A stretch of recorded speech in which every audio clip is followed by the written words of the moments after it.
Gouverner, encore une fois, c'est agir. Comme disait Mao, le pouvoir, c'est comme les toilettes. Si tu n'as rien à y faire, il faut laisser la place. Eh bien, il y a beaucoup de gens qui auraient dû laisser la place. Beaucoup de gens. Beaucoup de gens. Antoine Gagnère, vous êtes donc vous êtes quand même assez jeune, vous aspirez quand même à vous impliquer, à vous engager d'un point de vue politique. Est-ce que vous reconnaissez finalement le diagnostic de Bala Fofana par rapport à toutes ces inhibitions et au blocage? Est-ce que vous allez dans le sens de ce que vient d'évoquer Aziz Seni sur finalement peut-être c'est la classe politique qui était déconnectée par rapport aux réalités et aux enjeux de la société? Il y a un constat, c'est qu'en 2012, pour l'élection présidentielle, j'ai adoré le programme de François Hollande. La jeunesse, elle était mise en avant, on parlait que de la jeunesse, c'était beau.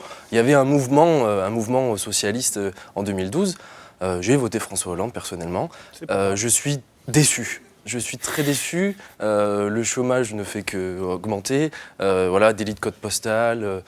Il n'y a plus d'espoir pour la jeunesse. En tout cas, ceux qui font des études, moi j'en fais, je sais que j'aurais peut-être un peu moins de mal à trouver un emploi, mais je pense à toutes, parce que la jeunesse, on parle de la jeunesse, mais la jeunesse, elle n'est pas unie. Il y a plusieurs jeunesses. Elle est multiple, bien sûr. Elle est multiple, elle est diverse, et on ne s'occupe pas d'elle, ou en tout cas, on la prend telle qu'elle est.